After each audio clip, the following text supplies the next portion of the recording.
Hello everyone. In the past few years, Nikon's APS-C camera system hasn't been very popular. Nikon photographers are more enthusiastic about shooting with Nikon's full-frame cameras like the Nikon Z5 or Z6. But actually last year, Nikon released a new APS-C camera that I think is good and also flexible. The camera I'm talking about is the Nikon Z52. This time, I'll discuss whether Nikon's APS-C system is good and whether it's still competitive in 2026 while we try out the Z52 and some of its lenses. Some time ago, I brought the Nikon Z52 with its two kit lenses, a wide lens, and also a 50 to 250mm telephoto lens. If you buy a camera, the Nikon Z52 and the package with these two lenses are still under 20 million. That's pretty good, considering with these two lenses, you can take photos from wide landscapes to subjects that are really far away.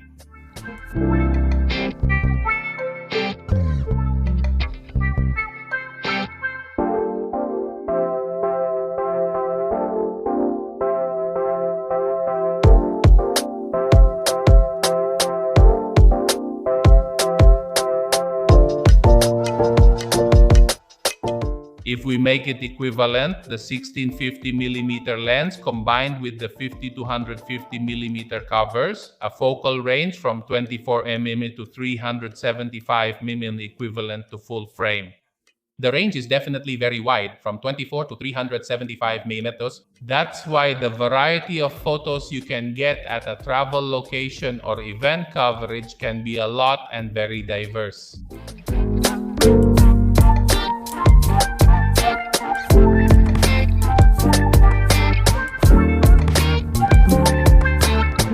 This lens is also relatively compact, especially the 16:2" one. When we're not using it, it's really slim. But if we want to use it, we extend it. Meanwhile, the 50 to 150mm one is definitely physically longer. But for a telephoto lens that reaches up to 250mm or 375mm on a full frame, this lens is definitely considered short in size. Yeah, there is still a fundamental weakness in both of these lenses, which is that their maximum aperture isn't large, around f/5.6. So, to complement them, my suggestion is to bring one more lens, a compact prime lens, for example, a 35mm f1.7. The purpose is to create a more pronounced background blur or to use in very dark conditions because the large aperture will be very helpful. What I find interesting about the second generation J50 is that aside from its performance and the user experience, it's already very optimal. For example, in terms of autofocus, I feel this camera is already very fast and smooth, both in bright and dark conditions.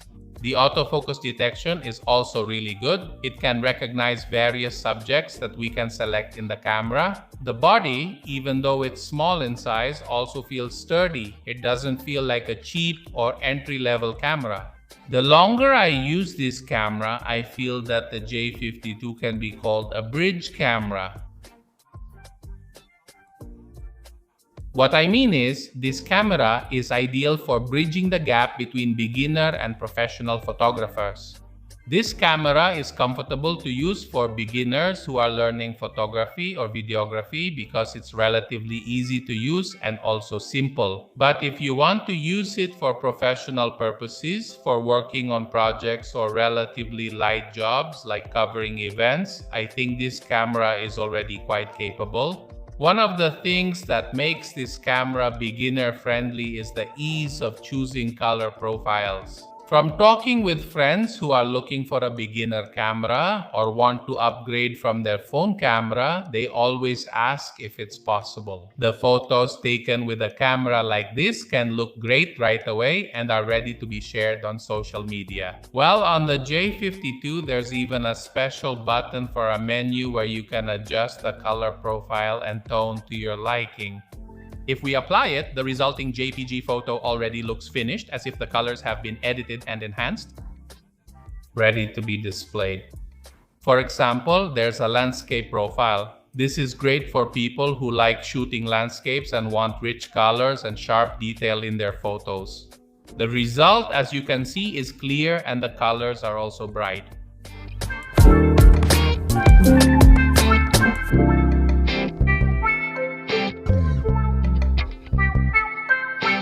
There's also a rich tone portrait profile. This one is my favorite when taking pictures of people because I like the highlights and the shadows that are quite contrasty.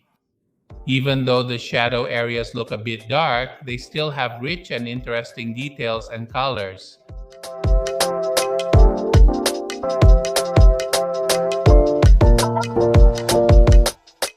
Then, for people who shoot a lot of video and want to do their own editing or color grading but don't want the hassle of using log gamma settings. On Nikon, it's called N-Log. Now, this can be confusing for those who are new to video.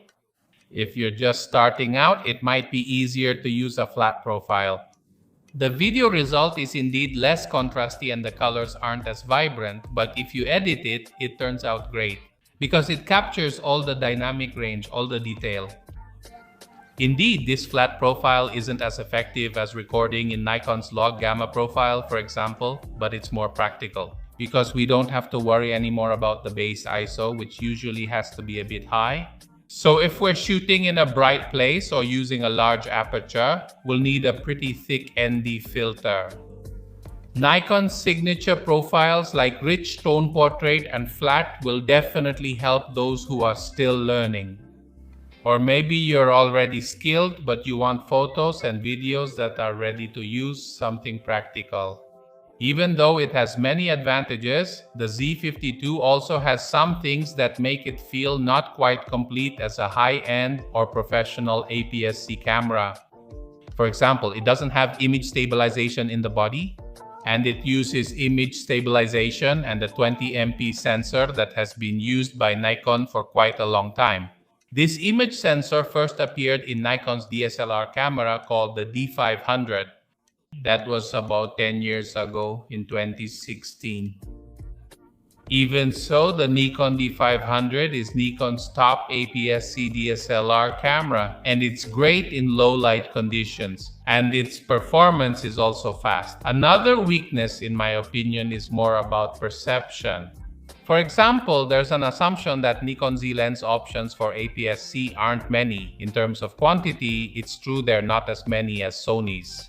But since last year, I have seen that Nikon has just released two lenses that I think are very useful and have excellent quality, namely the Nikon ZX 1650mm f2.8 VR, or image stabilization as Nikon calls it, and also the 35mm f1.7 micro, which can focus up close. Besides that, there are also many third-party lenses from various brands that we can use on this Nikon Z. If you have old Nikon DSLR lenses or you buy used ones, you can also attach them to this camera by using the FT's adapter. Some of you who are skeptical might wonder, if this Nikon Z52 is so good, why isn't it more popular? Why don't we hear much about it on social media? It's different, for example, from Sony, Fujifilm, or other brands.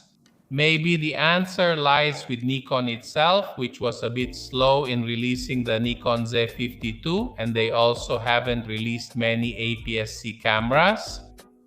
Most of them are full frame. Nikon's marketing also prioritizes their full-frame camera system, like Nikon Z and Z6. Indeed, those cameras have good value, they're worth it, and the quality is also good, especially the second and third generations. In the past year, Nikon has also been very focused on their new line of cinema cameras called the Nikon ZR, which will also have cinema lenses in the future. But in my opinion, the Nikon Z APS-C cameras, especially the Z52, are really good and the price is still relatively affordable. Compared to cameras from other brands, the quality is more complete, sturdier, and the price isn't much different. After I thought about it, the Nikon Z52 and its kit lens are a great starting point for friends who want to start getting into photography and videography. The difference between Nikon and other brands is, in my opinion, Nikon is more balanced and also has more complete features. As a company that's smaller compared to Canon, Sony, or Fujifilm, of course, Nikon's marketing budget is more limited.